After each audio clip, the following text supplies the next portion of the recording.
Howdy folks, Sapper here, aka Sean, and I'm bringing you turn 5 of Alpha Strike Battletech. Let me see here. It is Memorial Day weekend, the 5th of September in the year of our Lord 2021. And decided it was time to do some more Battletech. So let me see here. One thing I'm going to try and do is implement some opportunity fire. That was one of the things, and I'm just like, for example, you got this locust that's moving all over the place and getting behind people, and like nobody can shoot at it, right? While he's in the process of moving. So I couldn't find anything in the Alpha Strike Commanders Edition. However, I do have this Battletech Tactical Operations. And this is basically a rule set or a rule, just more rules, right? But it's more intended towards classic Battletech. But the cool thing about Battletech is you can always, you can implement stuff. And it does talk about opportunity fire and how it does change the flow of the game or whatever. I'm not playing competitively, so I really don't care. So I'm going to try a little bit of opportunity fire and kind of see what happens. I think it will change things a little bit, but whatever. I'm playing against myself, so it doesn't really matter. So everybody's moved. The Pirates won the initiative again. The Pirates have won the initiative every single time. Let's see. So I pulled a light blue cube out of the bag to place one of my either horse-mounted, beast-mounted, whatever. They're on some kind of animal, or my mounted infantry. My old-school cavalry. So they decided to place right there. They will continue until they move. I'll make a rule that, or I'll just say that they cannot be targeted because they haven't been. The LDF doesn't know they're there. So what I want to do is kind of get around this behemoth tank. I think one squad of these guys isn't enough. The behemoth tank has a ton of armor, so they're just going to kind of sit there for the time being and see what happens. These guys moved up, which kind of forced this striker to move. This striker over here also moved, because we don't want these infantry to get close to them. So they'll still be able to do their indirect fire, but now it's going to be a little bit harder. That's if I decide to do indirect fire with them. And then my opportunity fire. So this, let me see, what is this guy? This is a scimitar. So he was here, and number 1 was here. So they were right here, kind of on this bluff, looking out and taking pot shots at the Pirates. Well, he decided to move back. So this will be my first instance of opportunity fire. So if he's right here, none of these guys down here will be able to hit him, right? So as he starts to move back, I think I'm going to take the opportunity with this hover tank and these 2 infantry units to do some opportunity fire. And basically how I'm going to handle the opportunity fire is if you decide to take a shot, then you give up your movement. And you give up your movement for that turn, and you also give up your combat phase. Basically, you're taking your combat phase early, right? So that's kind of how I'm going to do it. So let's go ahead. We'll resolve the opportunity fire, and then I'll have the local defense forces, these guys over here. I'll have them decide who's gonna shoot at what. So let's see here. This guy, so these guys basically they're at a standstill, right? Because they didn't move. So they're gonna have black. Well, they have black. Black cubes or black dice. So a 6 represents a +0 or a 0 target movement modifier. That's because there's no 0 on a 6-sided die, or I don't have specially made 6-sided dice with 0s on them. So the 6 represents a 0 target movement modifier. So it's basically easier to hit them because they didn't move, right? So let's see. So that's a scimitar. And that is scimitar number 2. That's the one that's been beat up pretty good. And that's why he kind of he said, you know what, it's time to get out of there because his armor is getting chewed up. He's got a couple of motive hits. I think it's a half movement. I think I was having problems with my dry erase marker. And they just don't like to write on these sleeves, I think. So yeah, this guy decided it was time to get out of there. It's better to withdraw from combat and live to fight another day, right? Than die for the glory of some government or some entity out there that really, you're just a number, right? So we'll go ahead. They'll still get their target movement modifier. So their target movement modifier is a 1. And let me see here. So J. Edgar number 2. Doesn't look like you have any. So let's see. That is short range. So your skill is a 5. +1 for short range. +1 target movement modifier, so that looks like a total of 7, I think. And because you're at a standstill, it is -1 to the attack.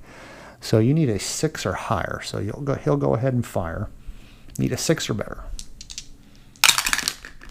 And that is a 5. So that, let me see, who was that again? Oh, that was a scimitar. Scimitar number 2. So you will be, he got missed, or he evaded the shot.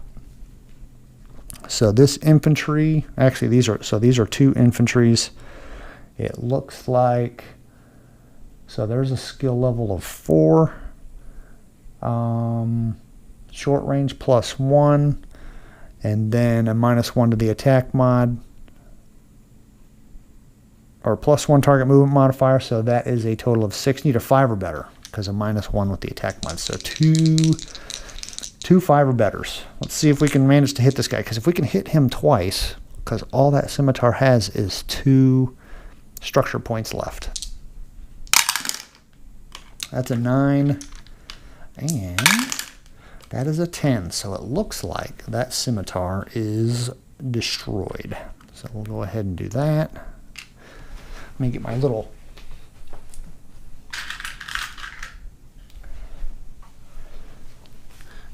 flaming wreckage token. He was here. Can you see that? Yep, you can see that. So he is gone. Yep, he decided to bug out a little bit too late. Oh, I hit my camera stand. That's one of the pitfalls of trying to film and play games, especially when you have a tripod that's on your table. There was some guy, I don't remember, it was on BGG or something that I was watching, where he mounted his tripod on his ceiling, so it was basically upside down, so it's out of his way, which is kind of cool, but I don't know if I'd want to. So I'm going to leave these. So I've got these markers on there basically to let me know that they did opportunity fire. And that way I will not use them when it comes time to do the combat. So basically now I just need to figure out, I think that was the only opportunity fire that I was going to do. So I'll be back in a minute after I've gone ahead and plotted all of the LDFs, all of these guys. Plotted all their firing solutions, as you want to call them, and then we'll go ahead and roll everything out. All right, I've gone ahead and lined everything up. Hopefully the calculations are pretty much accurate. That's one of the good things, at least, about this. And I will compare it to main battle tank, for example. You have to look at charts and percentages and blah, blah, blah.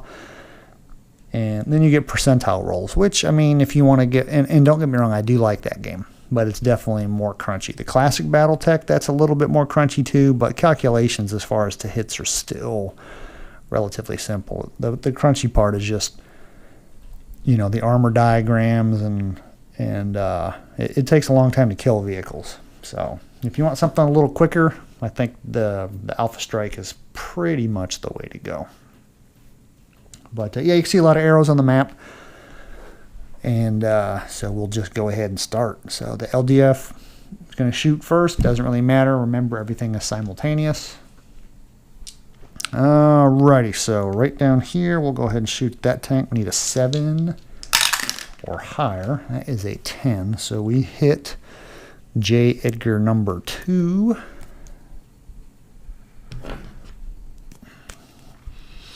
And those scimitars at short range, let me see, is that short range? 1, 2, 3. Oh, that's medium range. That kind of, actually doesn't matter. Oh, wait. Caught myself again. So at short range, the scimitars do 3. They pack a punch at short range, but at medium range, it's only 1 point of damage. So it looks like we hit the structure. So that's going to be 2 critical hits. 1 critical hit and then 1 motive critical hit. Because anytime you attack a vehicle, you can always get a motive hit. So we are hitting a vehicle, so critical hit, we'll see what we get. That is a 9. So it looks like weapon. I think. Okay, yeah, here we go. So we'll fill in this bubble right here. So weapon is -1 damage for each pip. So it looks like -1 damage, it only does 1 damage. So that J. Edgar looks like it's knocked out. I mean, it's still alive, but it has been basically taken out of the fight. Let's see if we get a motive hit. That is an 8, I think. An 8 is no effect. So we are done there. We've taken that dog out of the fight by the looks of it. He's not dead, but he is not going to be doing a whole lot. I guess he could do ramming attacks, but like in real life, are you really going to do that? And that's the law of self-preservation. All right. Raid-in battle armor. Going to attack here. He is at short range, and he will do 2 points of damage if he hits. So 7 or higher. And that is a 6, so that is a miss. That kind of stinks because I think he would have taken that guy out.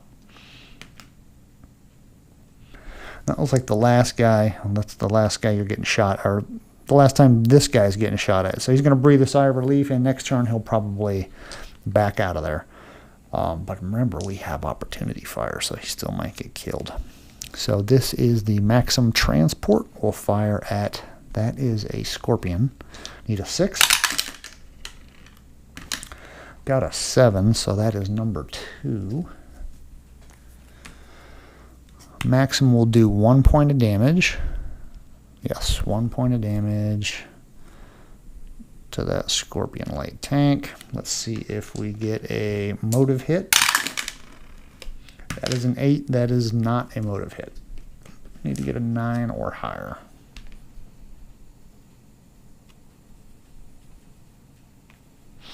All right.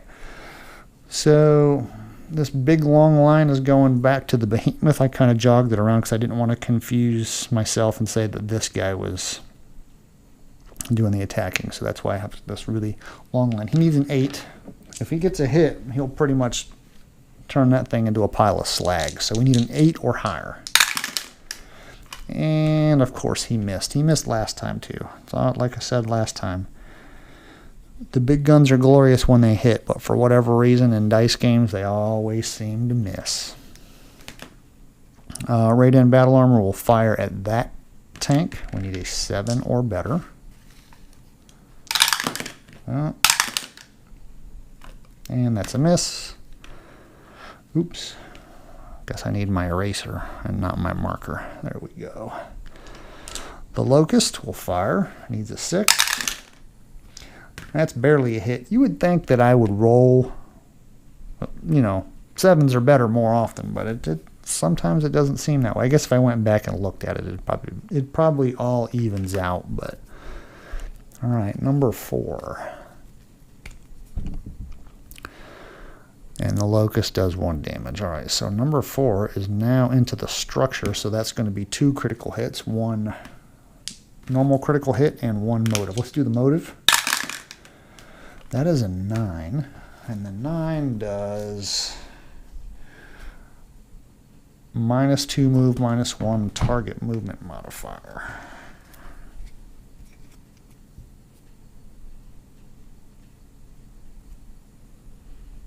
And I don't think the TMM is on there. No.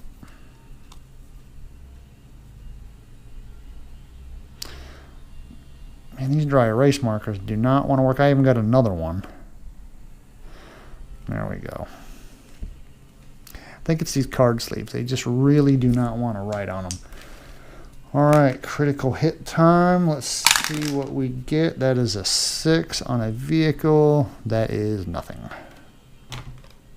One of these vehicles was stunned. I don't remember who it was, but you know what? I'm not gonna stress small stuff like that. All right, so that striker gonna fire a volley of missiles. He will do 2 damage if he hits. He needs a 7, and that's a miss. And last but not least, you can't see over here, but he is going to fire at that infantry. Barely got a hit. So that will be 2 points of damage. Okay, so they have 3.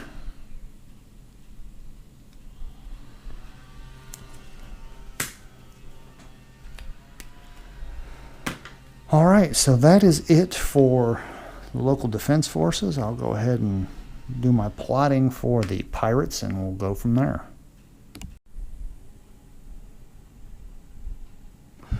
All right, hopefully you didn't hear all right. That was whatever twice, but sometimes, you know, you hit the button and you think it works and it might not be working. So that's what happened. All right, that was pretty quick anyway. So let's see here. Tank to hit that that locust need a 10 because locusts are pretty quick, so they're hard to hit. That's a miss. Yeah, locust can just run around the battlefield and be a nuisance, really. Let's try to take out that infantry right there. Need a 4. Got him. So let's see, that's infantry. We do 1 point of damage against the infantry. So that is squad number 3. Excuse me, squad number 4. Squad number 4 will take 1 point of damage. Down to the structure. We'll go ahead and shoot at them again. With some laser death, maybe. That is also a hit, so I think they just do 1 point of damage. Yeah, it's 1 point.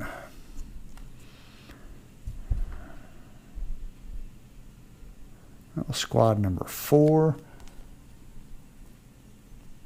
I don't really feel like looking it up right now, but that's the structure of the infantry. I don't know if there's anything special for infantry. I don't think they necessarily have a structure that you can cause critical hits on. Because I don't see, there's nothing on there. So I'm just going to say that nothing happens.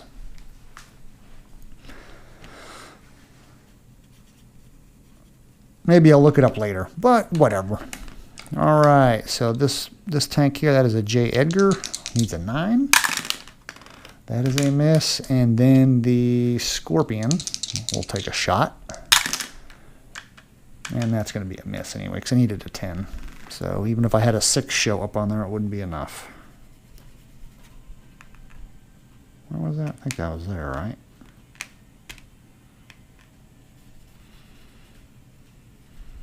All right. And then last but not least, we got these dudes over here. Let's go ahead and see if we can get that 7. Nope. All right, that'll wrap up turn number 5. It looks like the I was just about ready to say the Draconis Combine's starting to get the upper hand, but I don't know. It seems to be still kind of even yet. We have knocked out, who is it? We've knocked out number 2. For all intents and purposes, we've knocked him out. Their weapons are gone. So he's basically combat ineffective. Of course, they've lost 1 tank. The local defense forces lost a tank. Looks like that Scorpion right here is getting beat up pretty good. All that needs to happen is that behemoth, this behemoth over here needs to get one good hit, and then it's over with. So these guys are probably they're gonna have to back up and get out of this line of fire, out of that firing arc. Let's look at the firing arc. So basically, let's go ahead and look. So this little plateau or whatever right here is gonna kind of get in the way. So we need to get off of this line right here. So we need to get, it's kind of hard to see, but this is level 1 terrain, this is level 0. So we need to get to where that is in the way. So we need to get back. We need to get back here. We need to get back over here. So these guys definitely need to get out of the way. Of course, let's see here. Yeah, if we can get over here, it's a bad situation. This is one real nasty choke point. So these guys need to get out of here. He needs to get out of there. These two need to get out of there. The infantry have done a really good job of kind of forming a kind of a blocking element. And of course they're jump jet too, so they have really good mobility. But yeah, the pirates are things aren't looking too good for them. Even with I still have I have 3 units that haven't been played yet. Two squads of beast mounted infantry and 1 squad of heavy mounted infantry.